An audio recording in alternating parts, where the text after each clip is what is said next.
vamos ler no Evangelho de Mateus. Evangelho de Mateus, capítulo 6.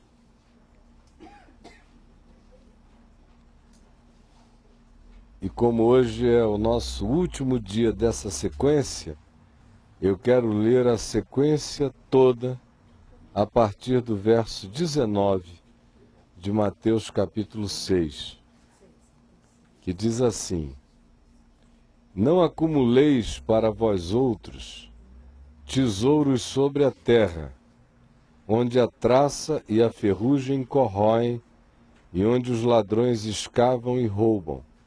Mas ajuntai para vós outros tesouros no céu, onde traça nem ferrugem corrói, e onde ladrões não escavam nem roubam. Porque onde está o teu tesouro, aí estará também o teu coração. São os olhos a lâmpada do corpo. Se os teus olhos forem luminosos, todo o teu corpo será luminoso. Se, porém, os teus olhos forem maus, todo o teu corpo estará em trevas. Portanto, caso a luz que há em ti sejam trevas, que grandes trevas serão!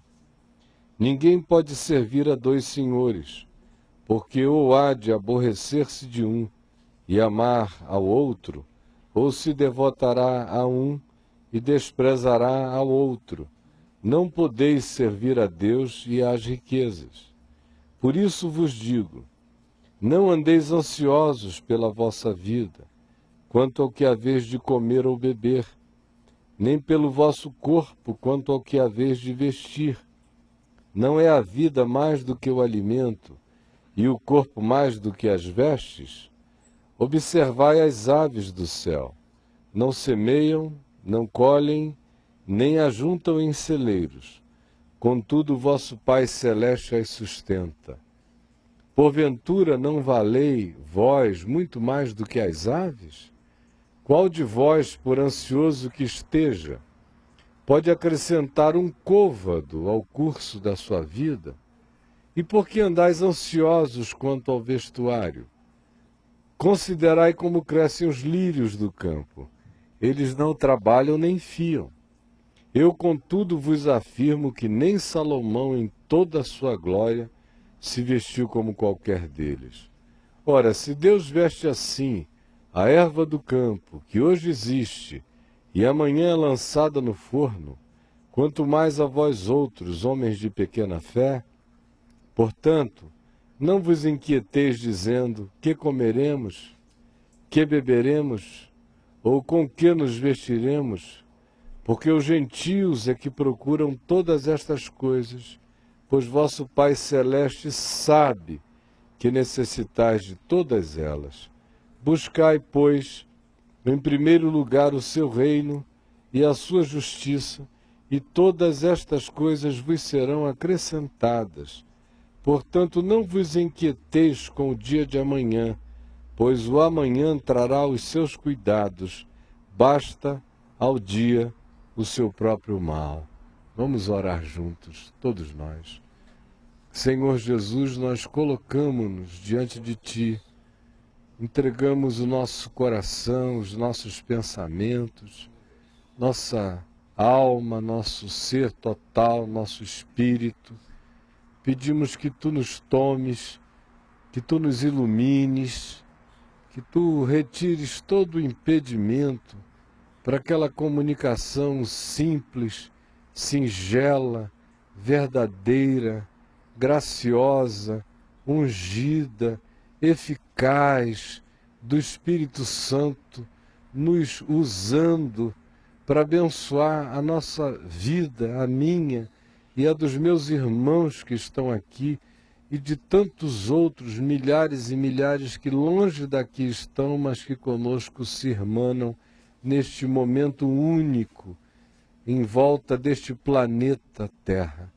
Por favor, dá que a Tua palavra atravesse continentes, oceanos, línguas, culturas, nações, e seja consolação, luz, instrumento de compreensão, de entendimento, de libertação e de graça.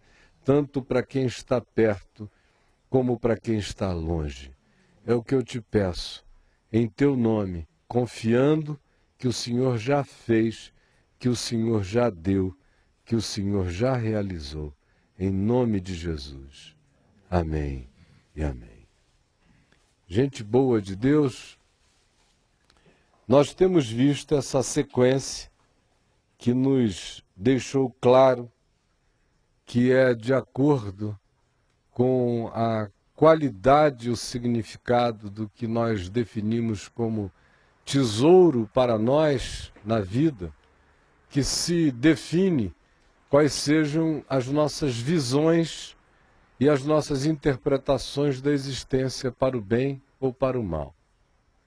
E vimos que é a partir da qualificação daquilo que a gente chama nosso tesouro e que define nossas visões, tanto para o bem como para o mal, que também se define nosso culto, se define quem é o nosso Deus na prática, se define quem é o Senhor da nossa existência, não importando se com a boca a gente diz que Deus seja o Senhor, porque se na prática o nosso tesouro estiver circunscrito aos elementos da materialidade, o nosso Deus será definido pelos ídolos e pelos interesses da materialidade a qual a gente vem a servir. E também, relacionadamente a isso, será o nosso olhar, o nosso interpretar, o nosso entender, o nosso valorizar da vida e, por conseguinte, também, daí decorrerá não só a escolha existencial daquilo a que a gente na prática serve, entrega a vida, o tempo, o espírito, a energia como senhorio da nossa existência, mas também se estabelecerá, conforme a gente viu nas últimas 4 reuniões, a espiritualidade da paganidade no nosso ser, que é a ansiedade. A ansiedade é a espiritualidade da paganidade. E chamá-la de espiritualidade já é um favor, porque ela não desenvolve o espírito. Ela é de fato a psicologia da paganidade. É a ansiedade. Porque na introdução aqui no texto grego, Jesus não usa nem para a palavra vida o verbo zoe, mas ele usa psique mesmo, quando diz não andeis ansiosos pela vossa vida, pela vossa psique, pela vossa alma, definindo que a dimensão, que a perversão dos valores, que a perversão do olhar, que a perversão de Deus em nós, com a escolha das divindades da materialidade, produzem é a psicologia da ansiedade, e que se instala de maneira pervasiva na nossa existência como um todo. E ninguém foge disso, assim como ninguém pode servir a 2 senhores, também ninguém pode, em servindo riquezas, materialidades, preocupações com o imediato, preocupações deste mundo, enterrando a vida nas buscas do imediato, ninguém conseguirá desenvolver nenhum tipo de espiritualidade que decorra na produção de uma psicologia de existência que não seja toda ela invadida, pervadida, tomada, controlada pela ansiedade, de um modo ou de outro. É a ansiedade que já vem da fobia do morrer, daquela contabilidade angustiada do tempo que passa contra nós, porque se o nosso tesouro não está no céu, está na terra, a gente tem que se esforçar em angústia para amealhar aquilo que a gente chama de meu tesouro imediato, já aqui e já agora. Se de fato o nosso olhar determina também quais sejam as nossas interpretações de significado, e se essas interpretações se vinculam ao imediato, a ansiedade toma conta, porque o nosso olhar vai estar todo configurado, definido e confinado a essas buscas da realização imediata, e isso gera ansiedade, porque o tempo passa, a gente envelhece, existem as convenções que dizem a essa altura da vida você já tinha que ter chegado lá, já tinha que ter alcançado isso, já teria que estar com isto na mão, já deveria estar casado, já deveria ter bem, já deveria. E esse já deveria é um senhorio, é uma imposição de um senhor, com mandamentos de obrigação a serem buscados, e com ele todas as ansiedades. Do mesmo modo, se esses senhores estão estabelecidos como sendo os ídolos da conquista do imediato, ninguém terá paz em Deus, nem confiança em Deus. Todos nós teremos apenas a aflição, ainda que seja em nome de Deus, ainda que seja em nome de uma fé que supostamente a Deus se vincule, mas é uma fé angustiada, é a fé nervosa, é a fé neurótica, a fé que diz, eu preciso, Senhor, alcançar isto, eu preciso, Senhor, alcançar aquilo, eu preciso, Senhor, ter aquilo, de modo que ela não vai nunca realizar a paz que excede a todo entendimento, porque ela não está vinculada à confiança em Deus, porque aquilo que a Deus se vincule em confiança, traz como herança imediata o descanso. Diz o Senhor a quem confia nele, o teu descanso, o teu trabalho é confiar em mim e é descansar em mim. Do contrário, o que se instala é a psicologia da ansiedade. A gente viu que por essa mesma ansiedade, a gente se torna idólatra, portanto. É a idolatria do imediato, a idolatria dos objetivos, a idolatria dos alcances, a idolatria das convenções, a idolatria das conquistas que se materializem, a idolatria desse serviço de alma, de sangue, de energia, de aptidões desesperadas, concentradas nessas buscas. Nós também já vimos que essa ansiedade produz toda sorte de coisas ruins para a nossa existência.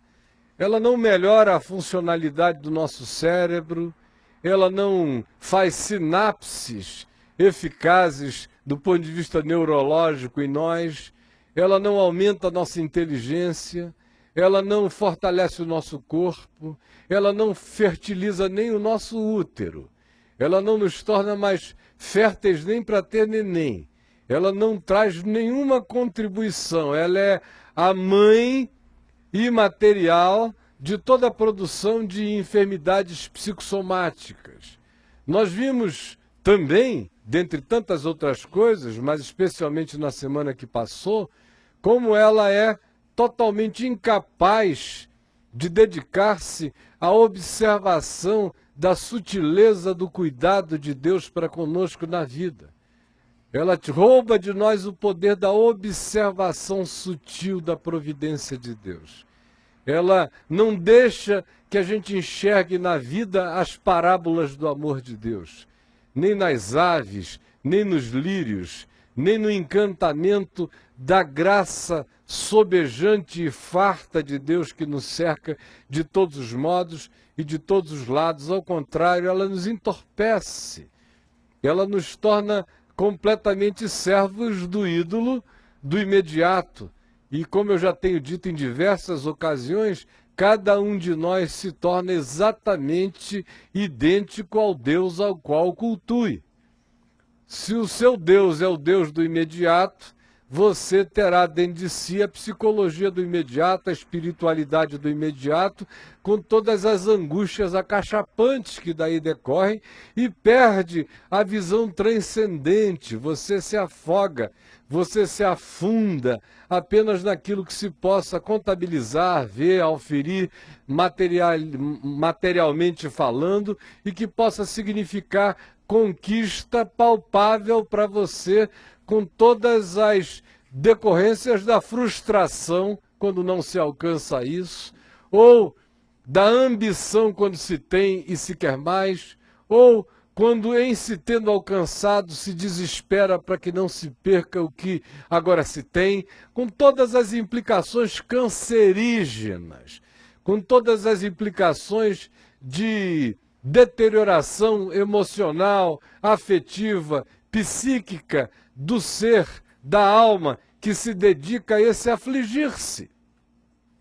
E Jesus diz para nós que se nós somos discípulos dele, a primeira coisa que a gente precisa existencializar como prática de vida é a busca de uma existência livre da ansiedade que seja o resultado dessa falta de confiança no amor de Deus e no cuidado de Deus, que ele ilustra aqui dizendo: quem vale mais, pardais ou seres humanos?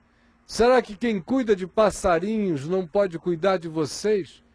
Será que quem dá de comer a quem não pensa não pode favorecer a quem pensa? Será que quem alimenta quem não trabalha, não fia, não tece, não ceifa, não pode fazer provisão a quem tem mãos, a quem tem olhos, a quem tem inteligência, a quem pode trabalhar, a quem pode fiar, a quem pode ceifar, e fazendo isso sem angústia, fazendo isso em paz confiante, crendo que os resultados virão, porque quem pode o mais, pode o menos. Quem pode dar de comer a quem não trabalha, não fia, não tece, não colhe, dá de comer a quem trabalha, fia, tece, colhe, pensa como você, então confie. Será que aquele que pode vestir com glória a lírios que não sabem de si, não pode fazer a provisão da vestimenta necessária para o corpo, da cobertura de telhado para o teto, não pode trazer o alimento fundamental para a vida, porque conquanto não só de pão viva o homem, mas de toda a palavra que sai da boca de Deus, o homem também de pão vive. E Jesus nos ensinou a dizer: Pai nosso que estás nos céus, dentre outras coisas, dá-nos o pão cotidiano, o pão nosso de cada dia nos dá hoje. E se você pode ter essa consciência de si e ser capacitado a trabalhar, a tecer, a fiar, a crer, creia, por favor, para o seu próprio bem, que aquele que cuida de pardais e de lírios vai abençoar a sua vida com tudo aquilo que seja necessário à essencialidade da sua existência, se você buscar, antes disso, a palavra de Deus como remédio, medicina, cura, tranquilizante e pacificante para o seu próprio ser. E aí nós vimos que Jesus nos manda deixarmos de lado a ansiedade, também porque ela é a característica da paganidade de uma existência que vive sem Deus na vida. Os gentios é que se preocupam com todas essas coisas porque eles não sabem. Mas o discípulo sabe. O discípulo tem que saber. O discípulo diz que crê. O discípulo diz que sabe. O discípulo diz que confessa. O discípulo diz que canta, exalta e louva a graça de Deus na sua vida, dia após dia. Então torne isso verdade, torne isso realidade, diferentemente da espiritualidade e da psicologia desesperada, ansiosa, que toma conta do planeta, que ainda anda segundo o curso deste mundo, que ainda anda segundo a vaidade dos seus próprios pensamentos, que ainda anda oprimido pelo príncipe da potestade do ar, que ainda caminha como filho da desobediência, como filho da ira, como filho do medo, como filho da contagem regressiva em relação ao morrer, como filho de uma existência que se confina do berço à sepultura. Então, não faça a confissão de Jesus para viver a anticonfissão que você faz na existencialidade prática da sua vida. É o que Jesus está nos ensinando. E ele está dizendo aquilo que é possível. Quando ele diz, não andeis ansiosos de coisa alguma, ele está nos ensinando que é possível um viver sem ansiedade de coisa alguma. Ele não nos disse para andarmos sobre as águas. Ele não nos disse, voai como os pardais. Ele não nos disse, vestivos como os lírios. Ele não nos mandou fazer nada disso. Ele nos recomendou que a gente espere o pão e trabalhe com o suor do rosto, com paz. Ele recomendou que na vida a gente se santifique para a glória de Deus na existência em todas as dimensões e movimentos da nossa vida, mas não nos chamou para uma vida improdutiva. Ele mesmo trabalhou, foi designado por Isaías como homem de dores e que sabe o que é padecer, e que botou a cara para fora, para a atividade que a ele fora confiada. E ao final da sua existência terrena, ele diz em João 17, Pai, eu aqui concluí, consumei o trabalho que tu me deste para fazer. E eu tenho o trabalho parecido com o que ele recebeu para fazer, todos nós temos, na dimensão da obediência, do serviço a Deus no próximo e na vivência do benefício do Evangelho na nossa vida, tanto quanto temos várias outras atividades, conforme os dons e os talentos que Deus nos deu. Nós vimos na quarta-feira passada como Jesus nos incita ao trabalho, até usando a perspectiva negativa, como no caso do administrador infiel que surrupiava o que era do seu patrão, mas que afinal recebeu uma luz e resolveu abrir mão do desespero por fazer poupança com o dinheiro alheio e para salvar a sua própria condição, resolveu agir com generosidade nos estertores do seu caminho e das suas possibilidades como gestor do negócio de outrem. A gente não manda Jesus, não vê Jesus mandando ninguém sair pegando o seu dinheiro e dando aos pobres e ficando sem nada, exceto no caso do jovem rico, que vem fazer uma barganha, que vem dizer, eu tenho feito isso e mais do que isso desde a minha mocidade, que eu sou o rei da cocada preta. Aí Jesus disse, bom, já que é assim, uma coisa te falta, vai, vende tudo que tu tens, dá-o aos pobres e tu terás um tesouro nos céus. Mas ele não diz isso a mais ninguém. Ele, ao contrário, ele sabe que pessoas têm que comer.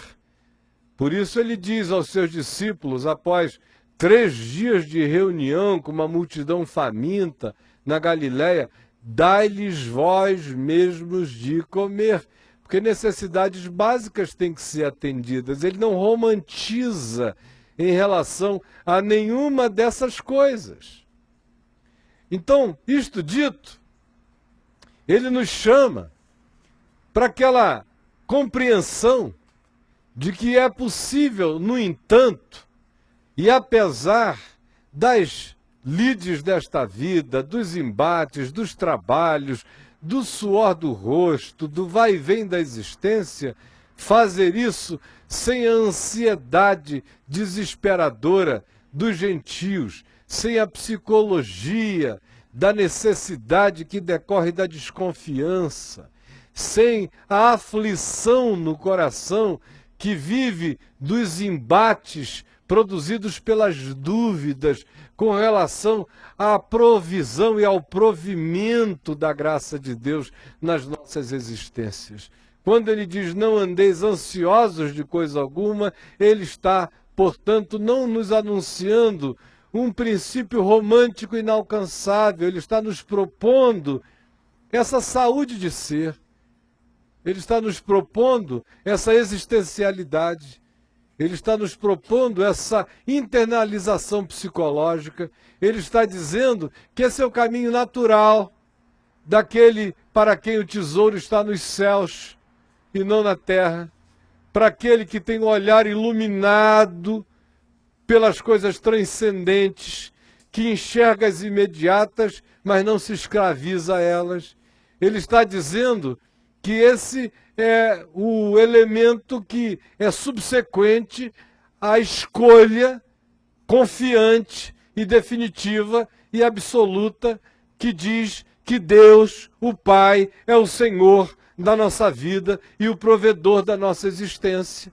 O resultado disso, lógico, óbvio, se Deus é Deus, se Deus não é apenas uma ideia, se não é uma abstração, se o meu tesouro está guardado, se o meu olhar transcende o elemento imediato, se isso tudo é verdade, e se isso tudo se calca e se fundamenta na realidade de que o Deus confessado, de fato, é esse Deus real para a nossa vida, é possível viver uma vida sem desesperos e sem ansiedades.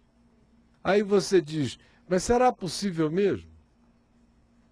Cada um de nós aqui sabe as lutas contra a ansiedade que vive no cotidiano. Todos nós, a começar em mim, indo até vocês. Nós somos naturalmente filhos da ansiedade. Enquanto a gente não se apropria de maneira profunda, confiante, entregue e descansada e constante da realidade de que o Senhor é Senhor da nossa vida e que cuida mesmo de nós, nós teremos surtos de ansiedade.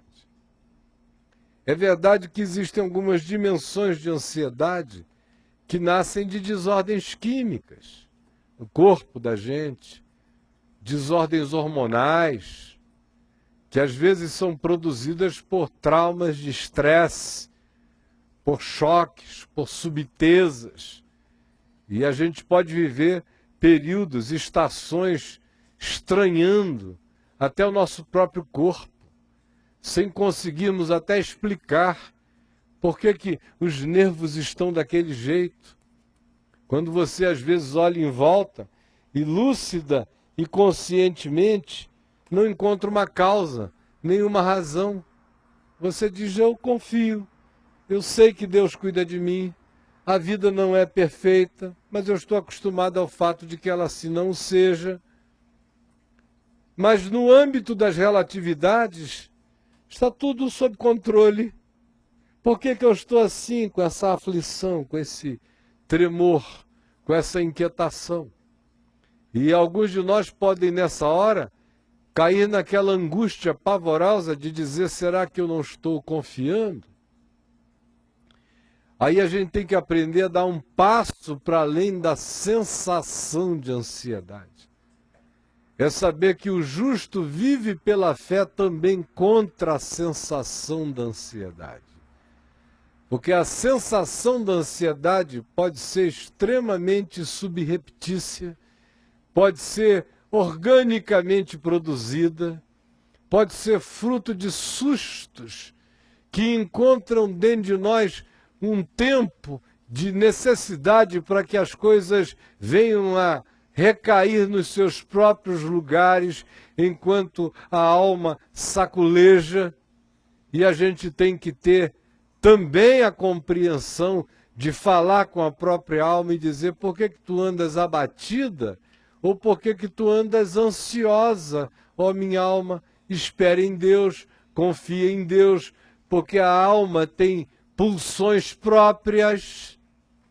E se você não tiver essa visão altaneira e superior do seu próprio corpo, da sua química orgânica, das suas emoções, das suas expressões de resposta traumática e de choque de estresses que necessariamente não são produzidos pela desconfiança, mas pela subteza de um susto, se você não tiver esse olhar que se divorcia de você e olha para você e dá ordens a você pela fé, você corre o risco de pensar que o sentimento virou a coisa em si na sua existência, quando não é.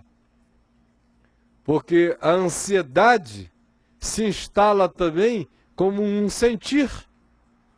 E se você não tiver fé superior ao sentir, o sentir-se ansioso pode demolir a sua própria fé e pode vir a fazer você questionar o significado da sua confiança, de modo que nem como sentimento que pode me vir por resultado de alteração química, de susto, de estresse, de subteza, eu tenho que me entregar ao sentir da ansiedade. Eu preciso ser governado pela fé, porque o justo vive pela fé.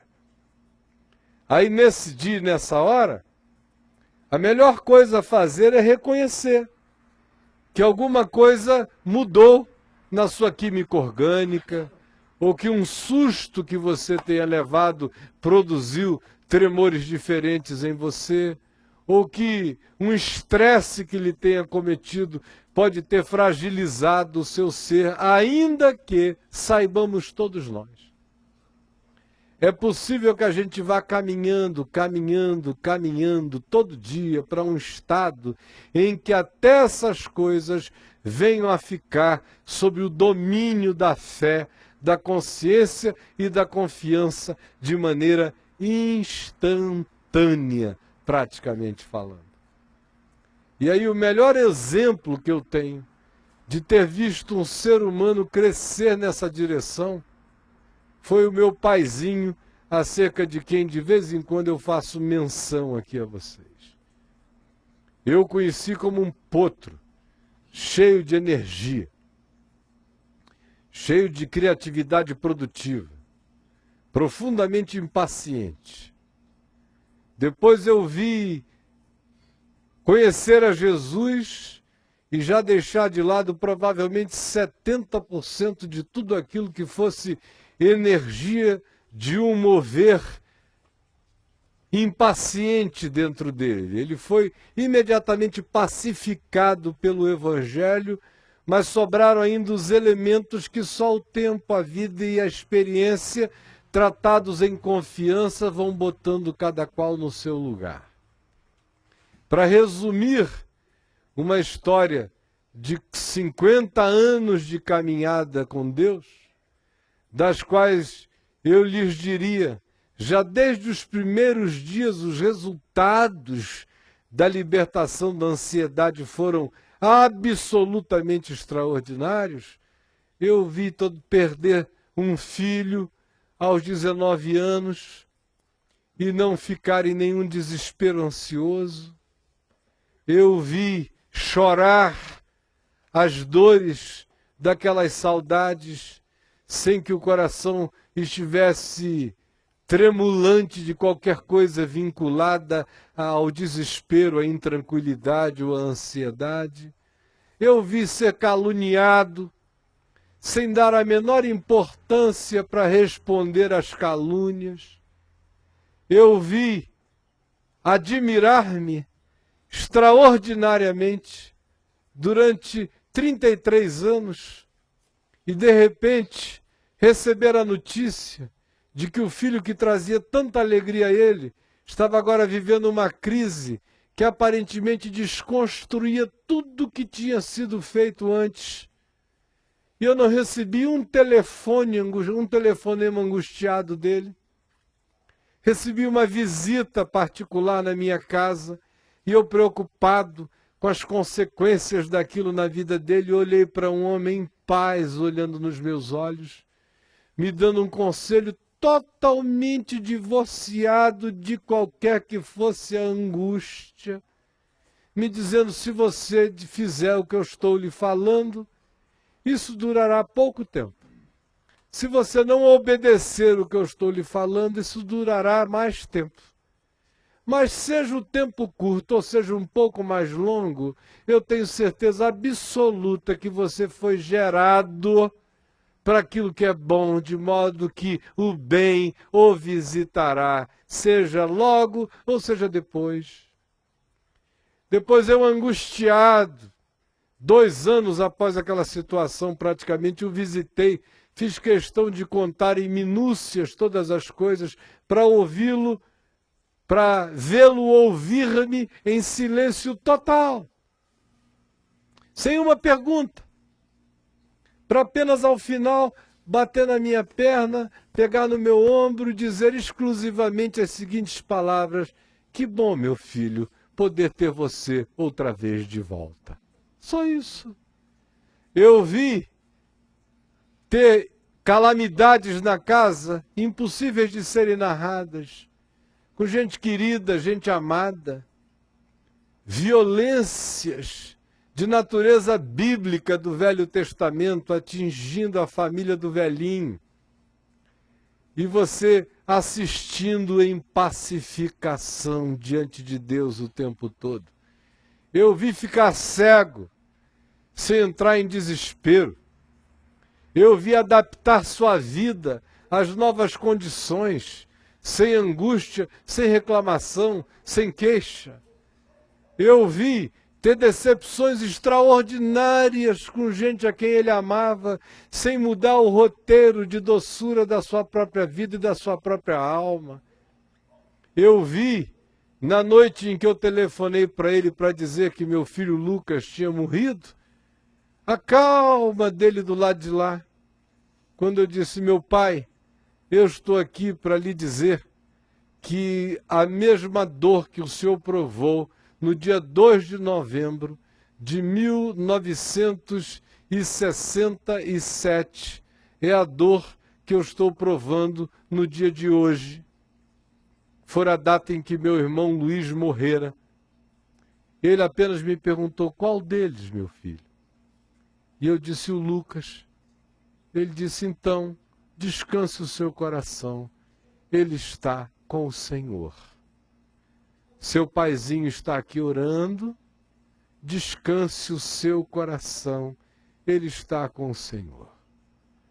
Tanto quanto eu vi, não porque eu estivesse presente, mas pela narrativa da minha irmã Aninha, que estava com ele no médico, quando o médico disse: olha, o senhor está com câncer no rim esquerdo, câncer no rim direito, câncer na próstata, não sabia nem que tinha um pedaço de câncer no intestino, só se descobriu depois. O senhor vai ter que fazer essas operações todas, o senhor já está urinando por uma sonda, a opção é não operar nada, ficar com essa sonda aí que vai dar uma infecção, uma questão de 1 mês, 2 ou 3 a mais, vai dar uma septicemia, o senhor vai morrer de infecção generalizada. O que o senhor prefere? Aí ele disse: bom, entre existir mais um tempo com uma qualidade de vida horrível e correr o risco de morrer, o que para mim é tranquilo e é certo, deixa eu fazer essas operações, porque o pior que pode me acontecer é ser levado para o céu imediatamente. E a minha irmã disse que a única coisa que viu dele foi entrar no carro, e ela dirigiu do médico até a casa dele, ele assim caladinho. E ela disse: pai, o senhor está preocupado? Ele disse: comigo não, só com a sua mãe. E como é que eu vou dar essa notícia a ela? Eu preciso treiná-la agora, antes dessa operação, para saber lidar com banco, com administração de dinheiro, com aplicação, porque ela nunca nunca cuidou de nada disso, eu sempre fiz tudo, eu só estou pensando na minha velha. Eu tenho pouco tempo para treiná-la nessas coisas. No dia de irmos para o hospital, ele acordou às 7 horas da manhã para visitar um compadre que ele tinha esquecido de se despedir. Porque ele foi se despedir de todos os amigos no período, todo dia ele se despedia de vários, e naquele dia ele lembrou. Ih, não falei com fulano e provavelmente eu não o veja mais. Ele foi lá se despedir. E no caminho lembrou que tinha esquecido de pagar uma pequena conta. E parou, se despediu do indivíduo, pagou a continha e disse, olha, a última aqui com você, Deus te abençoe. Quando eu estava à mesa, tomando café, esperando por ele, porque a gente tinha que sair 7 e pouco para o hospital, ele chegou da rua, falou, ai meu filho, foi dar um abraço no fulano, esqueci uma continha e paguei, estou pronto para ir para o hospital. E no caminho para o hospital ainda me contou uma anedota. Eu ri muito essa noite de uma anedota que me contaram. E contou uma piadinha que só entende quem for amazonense, porque trabalha com as categorias da terra, e ele se refastelou de rir de novo, sentado no banco da frente e eu atrás. Durante aquele período todo ali, eu só ouvi em tranquilidade total a respeito de tudo. De modo que eu sei que é possível um ser humano aprender na carne, no corpo, em meio a todas as contingências, dores, relatividades, supapos, saculejos, embates, terremotos e angústias dessa existência, viver sem ansiedade no coração, pacificado em Deus.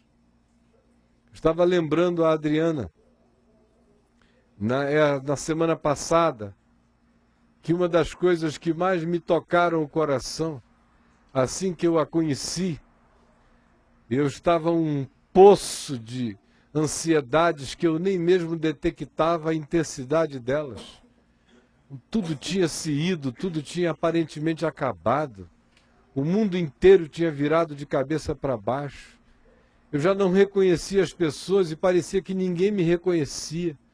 Que eu tinha virado um zumbi, que eu tinha virado um fantasma, que eu tinha perdido a realidade para o olhar das pessoas. Era uma sensação horrível, com tudo demolido, com ruínas de todos os lados.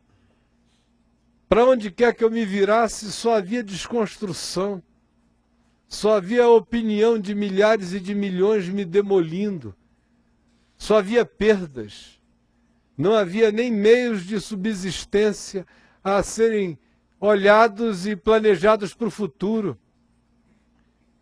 Houve momentos em que eu tinha que pegar um objeto da casa e ir num pawn nos Estados Unidos para vender um objeto de $4.000 por $500 para comprar comida para os meninos, porque eu não sabia o que fazer nem de onde ia comer.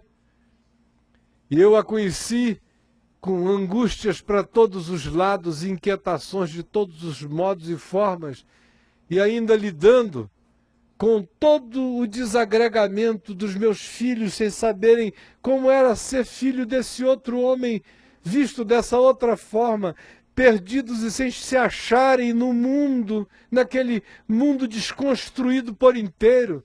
E para piorar, ainda havia meu filho Lucas, numa necessidade de ser internado para ficar livre de drogas químicas poderosas que tinham entrado na vida dele no meio daquela calamidade toda, com o poder de destruir a vida, a mente, toda a existência dele e a nossa por conseguinte.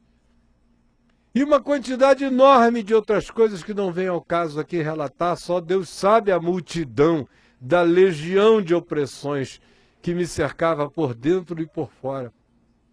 Mas eu me lembro que eu a levei para ver uma casinha que eu estava lá tentando erguer, num terreno que meu filho Davi tinha escondido, porque senão eu teria vendido qualquer coisa e tudo que eu tinha, como vendi, para ver se pagava salários do pessoal da Vinde da Fábrica de Esperança, ele escondeu um terreninho que ele tinha ganho num negócio no apagar das luzes da Vind TV. Alguém não pôde pagar um tempo publicitário e pagou com 3 terrenos. Aí eu falei, olha, venda aqueles terrenos e pague tudo, com o que der. Aí ele vendeu só 2 e escondeu um, ficou caladinho. Deixou passar 2 anos, eu naquela aflição, até que um dia ele chegou para mim e falou, olha pai, eu não vendi tudo não, tem um terreno para você construir uma casa. E aí eu tinha visto uns postes de luz de Massaranduba, desses postes de madeira antigo, e o prefeito disse que me vendia 60 postes por R$ 1.500, e eu comprei os postes e falei, vou fazer uma casa só de poste. E ficou uma casa muito linda, está até numa revista de decoração ali dentro na nossa sala, de tão linda e charmosa que a casa ficou. Mas o fato é que eu fui fazendo aquela casa com um dinheirinho que eu tinha recebido da venda da Vind TV. E quem me vendeu, quem me comprou a Vind TV, me pagou, eu tinha me prometido 100 e me pagou no final menos de 20 do que tinha combinado. Além de tudo, tinha combinado comigo que todas as dívidas ativas acumuladas naquele ano de impotência total e que somavam numa soma aí de 600 funcionários, mais ou menos, que chegava a 3 ou 4 milhões de reais de INSS, que ele cobriria e pagaria todas aquelas dívidas e as abandonou, assim como abandonou os funcionários, as dívidas trabalhistas, abandonou tudo, me chamou e disse, o senhor já está ferrado, ferrado e meio. Disse com outras palavras, mas foi exatamente isso que ele me disse. E eu saí dali com o coração quebrado, mas ainda pensando, bom, pelo menos sobrou um dinheirinho para comprar pão para a gente comer, para os meus filhos não passarem necessidade durante esse tempo. Então que caia sobre mim essa maldição, se for o caso. O que aconteceu é que eu estava com ela ali, tentando fazer aquela casa, e a levei lá para ver a casa, né? Os postes subindo, e eu planejando, dizendo, a gente vai morar aqui, vai ser assim, vai ser assado, ela olhando para aquilo tudo. E aí ela me disse, se um dia nós tivermos recursos, uma coisa que eu queria muito que a gente fizesse era ter uma casa com muita flor, dentro e fora de casa. Porque o lugar aqui já é tão bonito, mas muitas flores. Aí eu falei, o que mais que você vê para o futuro? Aí ela disse, mas o que eu vejo mesmo para o futuro é daqui a 10 anos, você completamente pacificado, mais ou menos assim como seu pai. É isso que eu vejo para o seu futuro. E daí para frente, cada vez mais.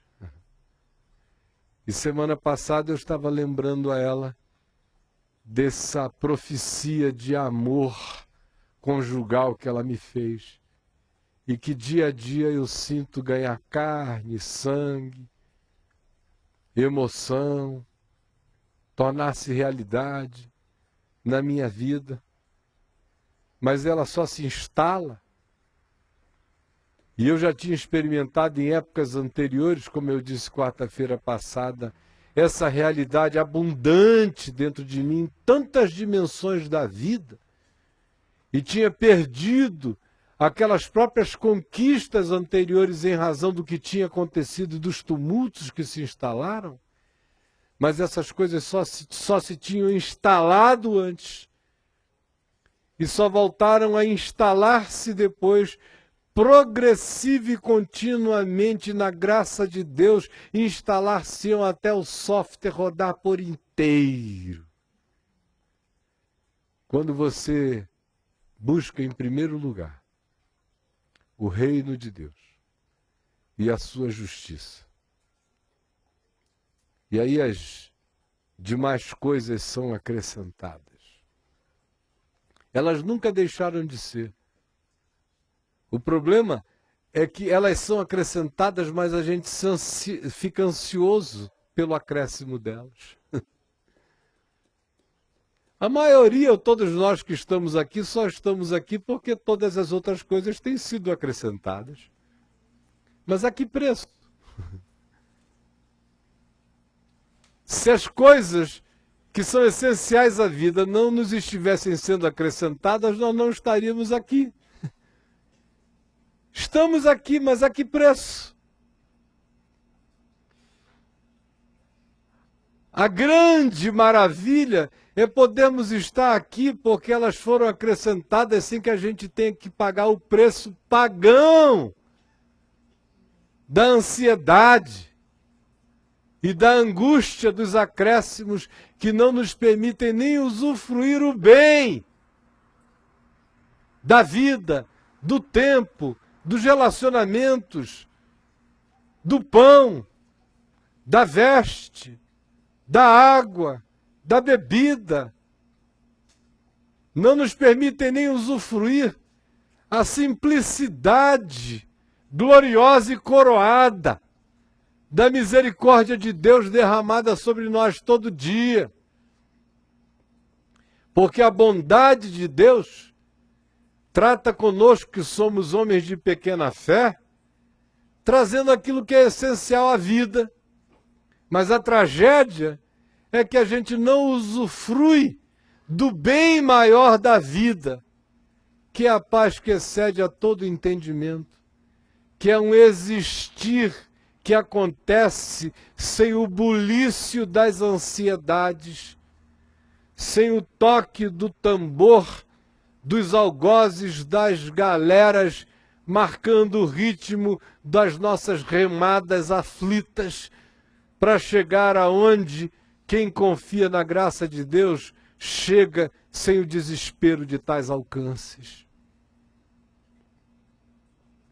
A questão não é que chegamos até aqui, a questão é como foi que até aqui chegamos e será que não conseguimos ainda discernir os preços que pagamos para chegar até aqui, porque não tivemos a confiança simples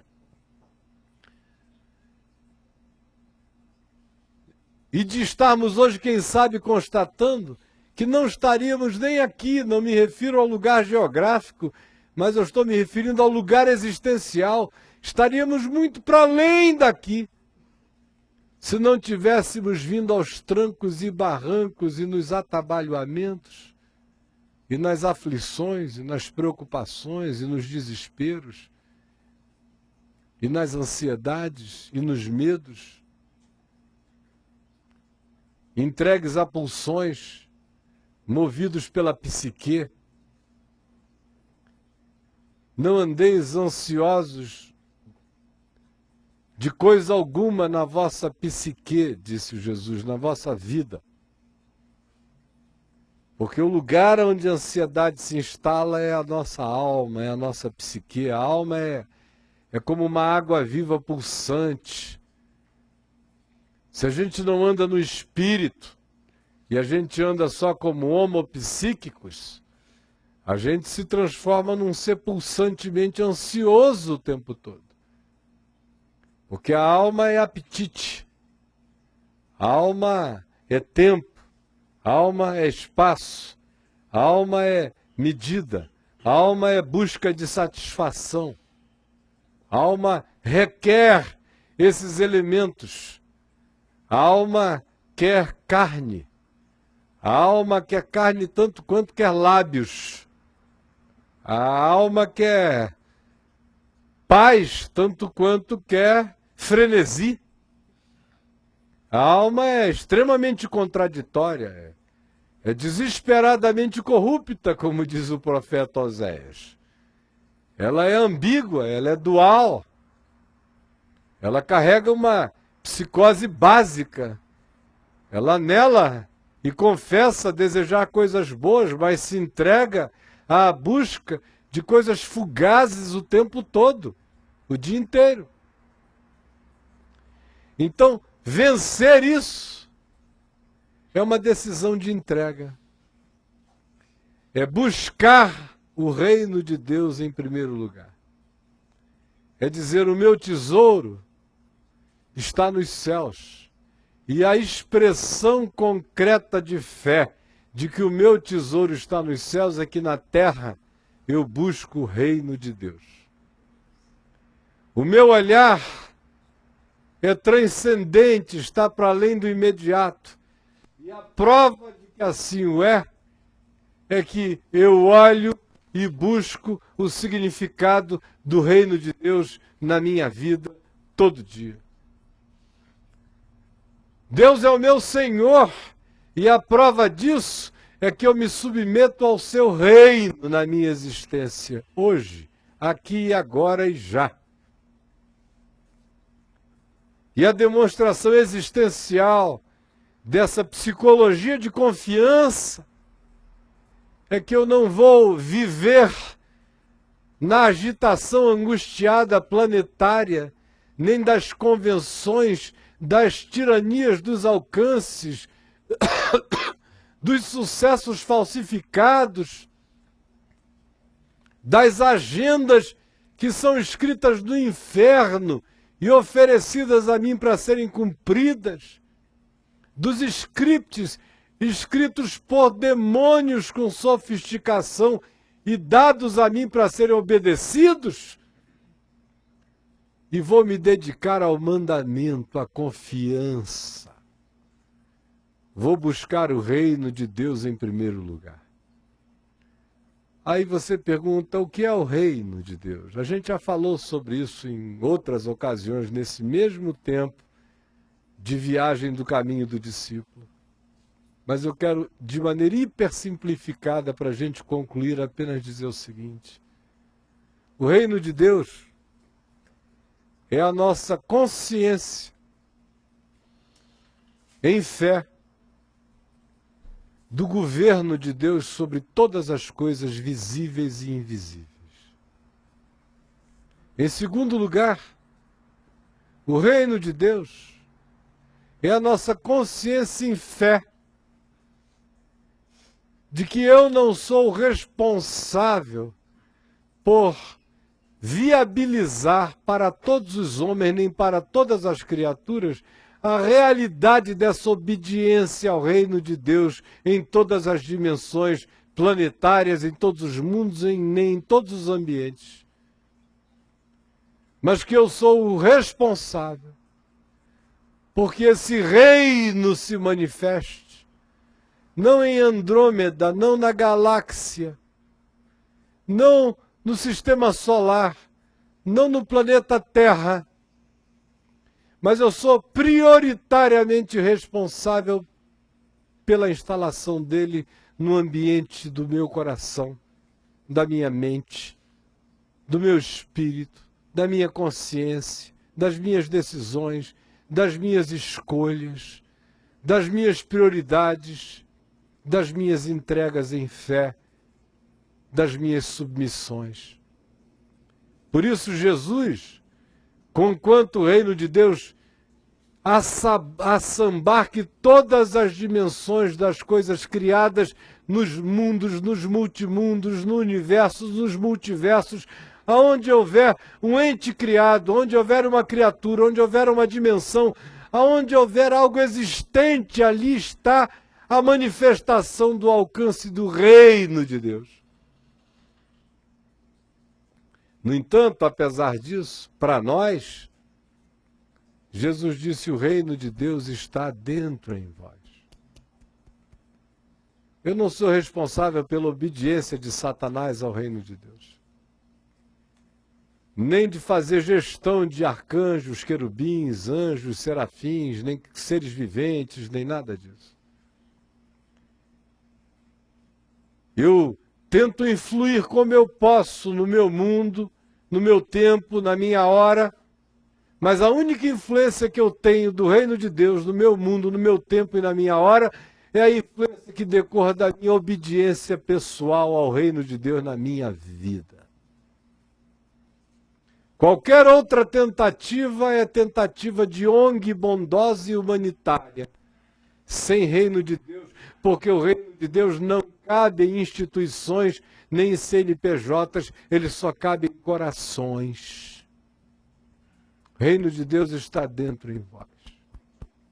É aqui que quando eu digo, venha o teu reino, antes de tudo eu estou pedindo para que ele se instale aqui e eu estou oferecendo esse lugar para ser trono do reino já.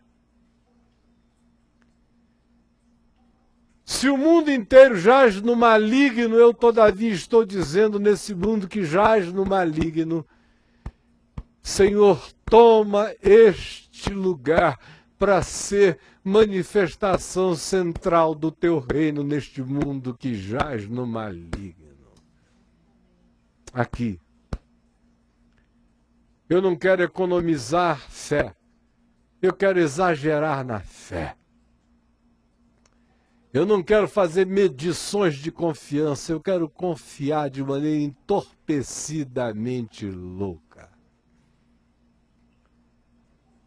Eu não quero fazer gestão de até onde eu devo ir na obediência ao teu mandamento.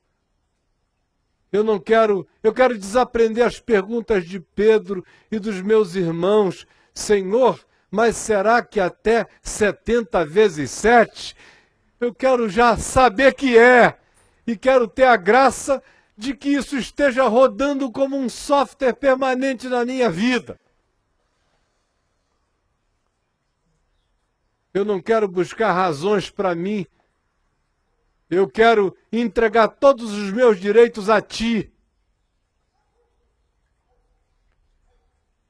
Eu sei que tudo em mim demanda a necessidade de me autoprivilegiar, pelo menos em alguns aspectos ou dimensões da vida, mas eu tenho que ter no coração a disposição de ir pegando todos os meus privilégios de reizinho e depositando todas essas coroas, todas essas prerrogativas, todos esses direitos que geram queixa, que geram amargura, que geram reclamação, que geram tristeza, que geram embate, e submetendo dia a dia e cada vez mais obedientemente cada uma dessas coroas ao lugar do trono, ao lugar do reino dentro de mim, em obediência e em fé ao Senhor.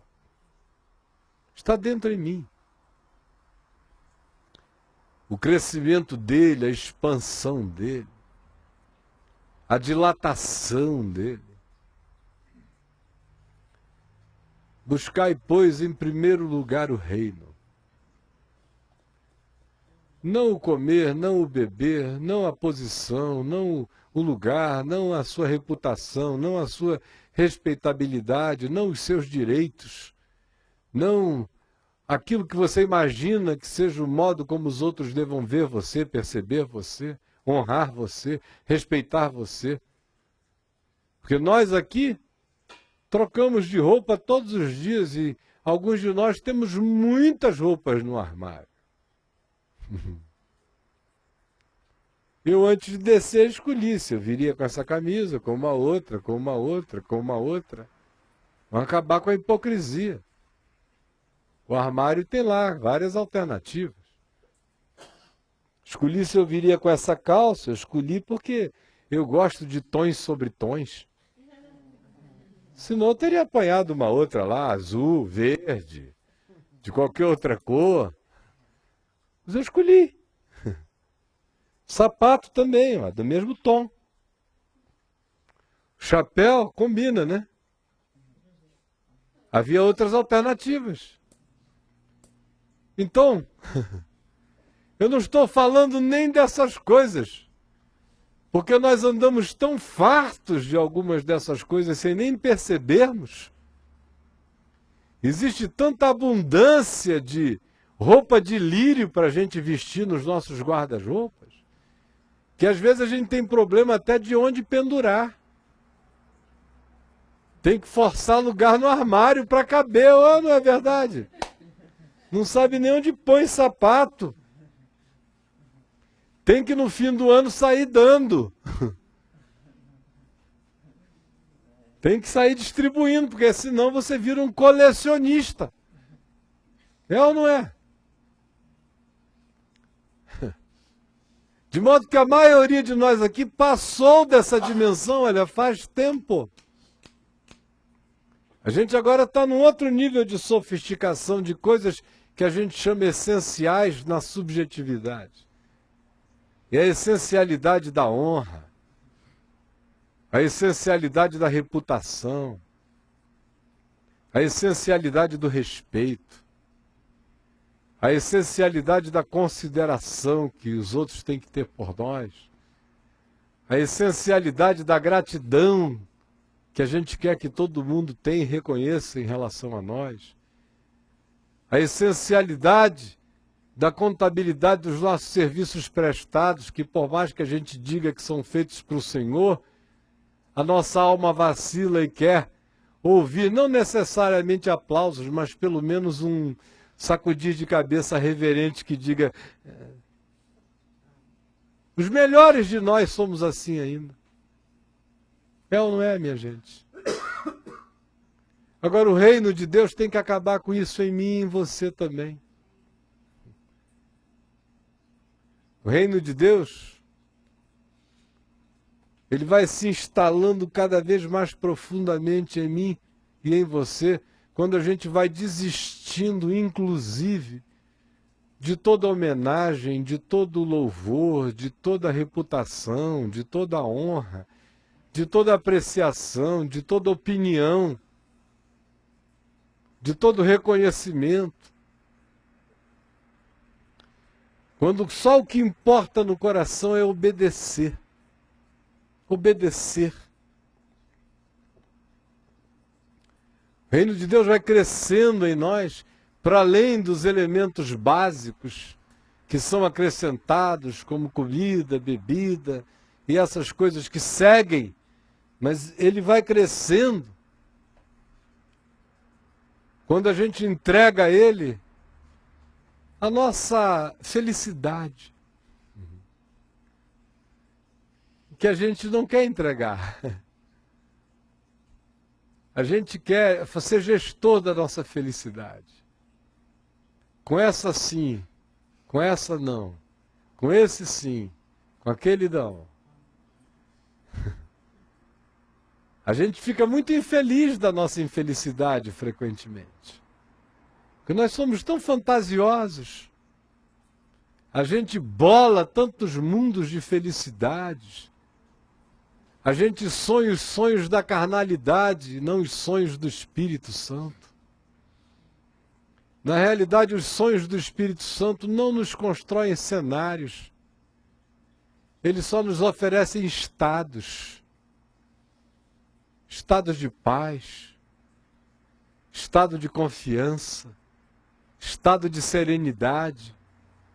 Mas não nos oferece estado, não nos oferece cenário. Desculpem. Porque de que adiantam os cenários destituídos dos estados do reino de Deus em nós? Mas nós somos seres fantasiosíssimos e a gente acha que felicidade tem cenário.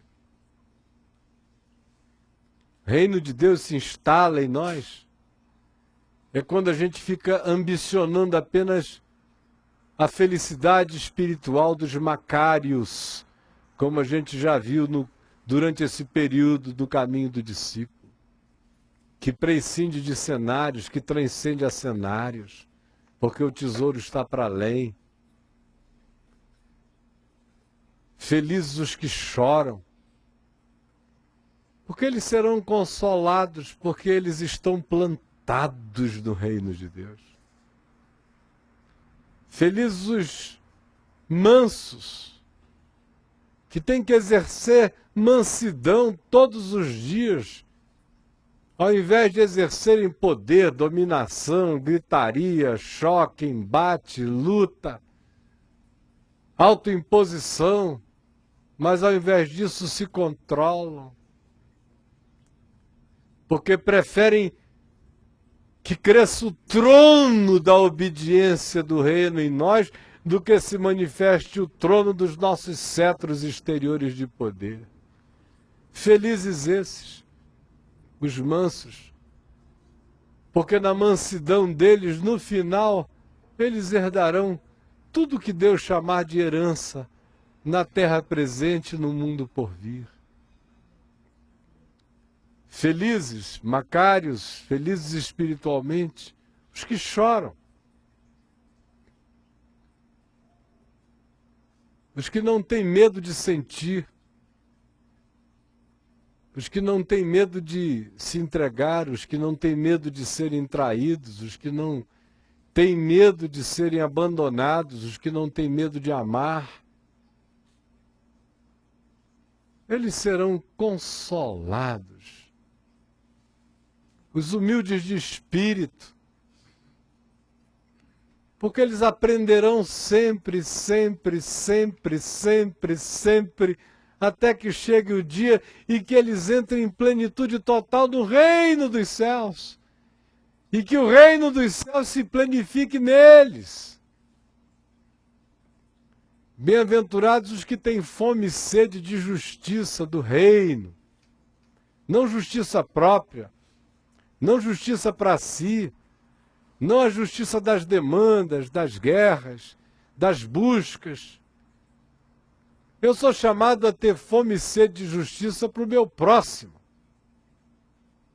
Sou chamado a ter fome e sede de justiça para o planeta, para a vida. Mas sou contraditoriamente a isso e paradoxalmente a isso pelo Evangelho, chamado a abrir mão de toda justiça para mim, de todo direito meu, para que eu tenha autoridade para demandar o direito seu, para que eu tenha autoridade de pedir em favor do direito de outros. Eu preciso andar sem demanda acerca do direito meu. É isso que o Evangelho inteiro ensina. Todo ele, a gente goste ou não goste, mas é isso. Minha autoridade para demandar direito para quem não tem direito, justiça para quem não tem justiça, decorre da minha capacidade de abrir mão dos meus direitos e das justiças que sejam minhas, ou que eu, humanamente falando, teria a prerrogativa de cobrá-las em meu próprio favor. Dói esta constatação, mas esse é o fato inequívoco ensinado por Jesus e pelos seus apóstolos. Felizes os perseguidos. Há uma crescência do reino de Deus na gente, na perseguição, por causa da justiça, da verdade, da bondade. E daquela perseguição que aceita ser perseguida. Que não resolve enfrentar e sair para a briga, para provar o contrário, para esmagar o opositor. Ao contrário. Se ele tiver fome, dá-lhe de comer. Se tiver sede, dá-lhe de beber. Porque a melhor chance de salvação para ele é através dessa sua atitude, o que pode fazer com que surjam brasas vivas na consciência dele. Do contrário, faça assim por causa do amor de Deus. Não te deixes vencer do mal, mas vence o mal com o bem, em nome de Jesus. Felicidade? Alguém quer a felicidade de Elias? De Eliseu? Felicidade de Oséias? O profeta corno? A felicidade de Isaías, que andou 2 anos pelado como metáfora do amor de Deus e do juízo de Deus para com Israel, e que foi cerrado pelo meio. Alguém quer a felicidade de Jeremias, jogado em poço de lama, e que dizia ao Senhor: por que toda vez que eu tenho que abrir a boca só sai essa palavra da minha boca e eu entro no cacete? E a minha melhor poesia de lamentações. Você quer a felicidade de Amós? Tirado de trás das ovelhas e dos bois para ser colocado numa posição onde ele só levava chifrada do povo de Israel? Você quer a felicidade de Ezequiel no cativeiro? No meio de tantas privações, ainda sendo uma parábola viva do amor de Deus? E dentre tais parábolas, uma das mais veementes é aquela quando o Senhor a ele se aproxima e diz: olha, Ezequiel, eu tirarei a delícia dos teus olhos, a tua mulherzinha linda e amada. E tu não lamentarás, não chorarás por ela, não cobrirás o teu bigode, não comerás o pão da solidariedade que te ofereçam. Tu a sepultarás em silêncio, porque tu te tornaste uma metáfora porque acontecerá a este povo. E a mulher dele morre, e é assim que ele se comporta, e no dia do funeral ainda tem que entregar essa mensagem.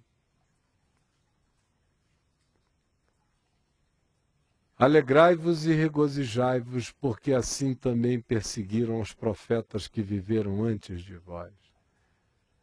Alguém aqui quer a felicidade de João Batista?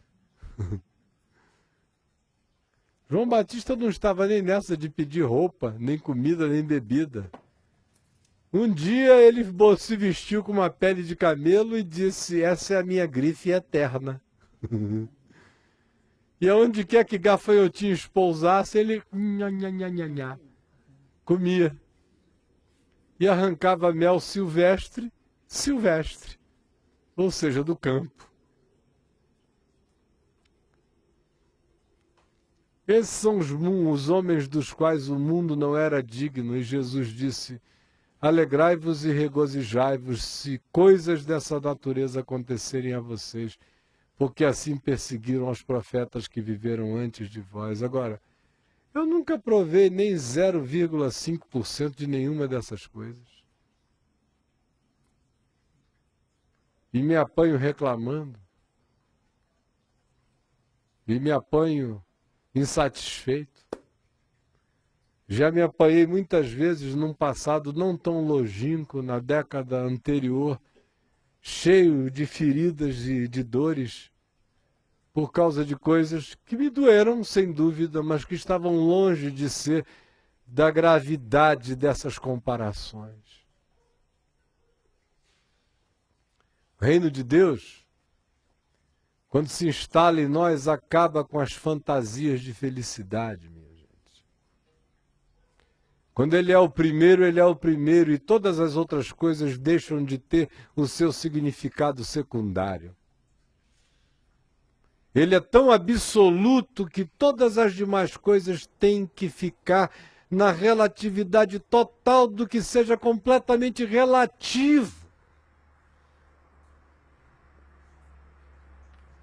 Eu trabalho sim, mas meu objetivo faz do trabalho um meio, não um fim.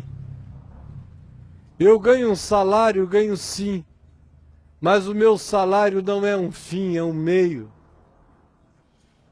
Eu me movimento sim, mas como todo movimento, o meu movimento é uma mídia, é um meio, não é um fim. O reino é o princípio, o reino é o meio, o reino não é o fim. O reino é meu ponto de partida.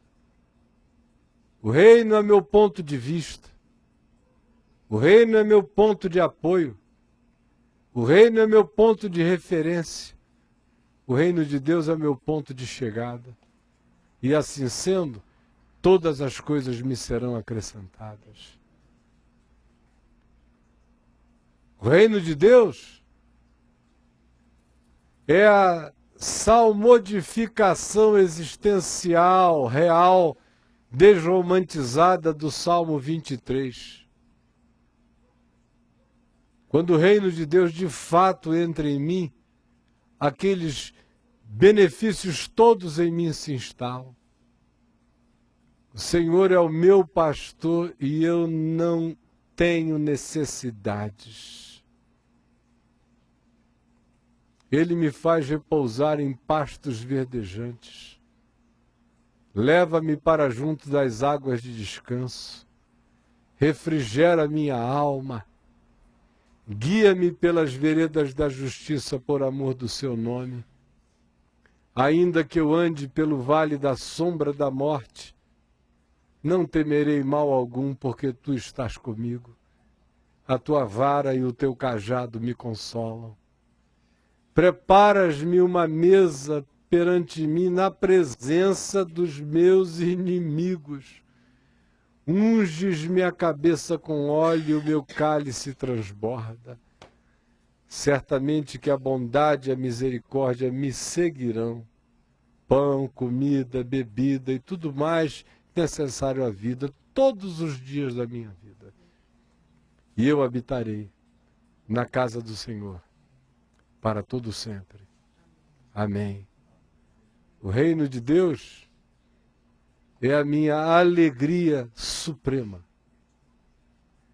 O reino de Deus é a abdicação dos meus direitos, curvando-me, tirando tudo que eu considere coroa humana da minha cabeça, colocando diante daquele que está assentado no trono e que se assenta no trono do meu ser, dando eu a ele toda a glória, toda a honra, todo louvor, todo poder, todo elogio, toda riqueza, tudo quanto possa proceder de inteligência, força da minha vida, e dando a ele até a minha fraqueza grata. O reino de Deus é o que é. Eu sou o que o reino de Deus ainda não é. O reino de Deus é a minha vocação para ser. O reino de Deus quer ser o meu estado de ser. O reino de Deus deseja ser a obediência de todos os meus pensamentos à soberania de Cristo Jesus. O reino de Deus quer ser o modelamento das minhas emoções e das minhas afetividades segundo Deus. O reino de Deus quer ser o escrever do Espírito Santo da minha biografia de obediência crescente ao amor de Deus entre os homens. O reino de Deus quer ser a bandeira dele, o estandarte dele sobre mim, e que seja ele todo amor, em nome de Jesus. Deus é amor. O reino de Deus é a soberania do amor de Deus na minha vida e na sua vida. O reino de Deus vai se consumando na medida em que o amor de Deus vai se planificando em mim e em você. E aonde isso acontece, não há mais ansiedade, não há mais medo. Esse verdadeiro amor lança fora todo medo. Se lança fora o medo, lança fora a ansiedade que decorre do medo. Porque a gente fica sabendo, por causa da implantação do amor de Deus em nós, que nem coisas do presente, nem coisas do porvir, do amanhã, nem altura, nem profundidade, nem anjos, nem principados, nem potestades, nem poderes, nem criaturas a serem inventadas tem o poder de nos separar do amor de Deus que está em Cristo Jesus. Portanto, não vos inquieteis com o dia de amanhã, nem com o dia de hoje, nem com a noite de hoje, nem com o momento seguinte. Não vos inquieteis. Aquietai-vos e sabei que eu sou Deus. É a voz que soa do trono do reino de Deus para nós. Portanto, não vos inquieteis com o dia de amanhã. O amanhã trará os seus cuidados. E quando eles surgirem, eles todos serão cuidados por aquele que me cuida hoje. Eu farei a minha parte sem desespero, porque o amanhã trará os seus cuidados.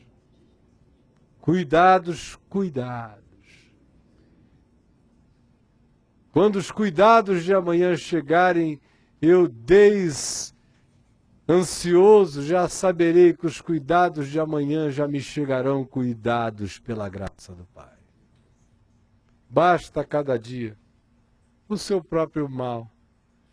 e o mal do dia de hoje já está vencido em nome de Jesus. Não houve mal tão pavoroso que lhe tenha acontecido que tenha tido o poder de impedir você de chegar aqui e ouvir que o reino de Deus é assim. Então, para que nutrir, alimentar, expectar ou ficar ansioso por tudo aquilo que não nos mata e que tem poder em nós apenas na medida em que nós, ansiosos pelo comer, pelo beber, pelo vestir, pelo ter e pelo obter, alimentarmos a ansiedade, demos a ela de comer, vistamo-la com as nossas vaidades, energizemo-la com as nossas preocupações e a valorizemos com a nossa descrença e com a nossa incredulidade. Esta é a palavra do Senhor para todo discípulo que quer viver em paz, vencendo a ansiedade todo dia e crescendo nesse caminho que nos coloca hoje, nos colocará amanhã e crescerá em nós para nos colocar, a todos nós, para além do governo da ansiedade. Se submissos estivermos todos os dias à busca do reino em nós, à crescência do reino em nós, sabendo nós que quanto mais reino de Deus houver em nós, menos necessidades nós teremos. Porque quem confia inteiramente no Rei do Reino, será visitado com todas as coisas necessárias à vida e será poupado de tudo aquilo que, não sendo vida, é ilusão de existência, é antivida contra a vida do reino, para mim e para você. Que Deus nos abençoe, abençoe a minha vida, a sua vida, todos nós, amados irmãos, em nome do Senhor Jesus. Amém, amém.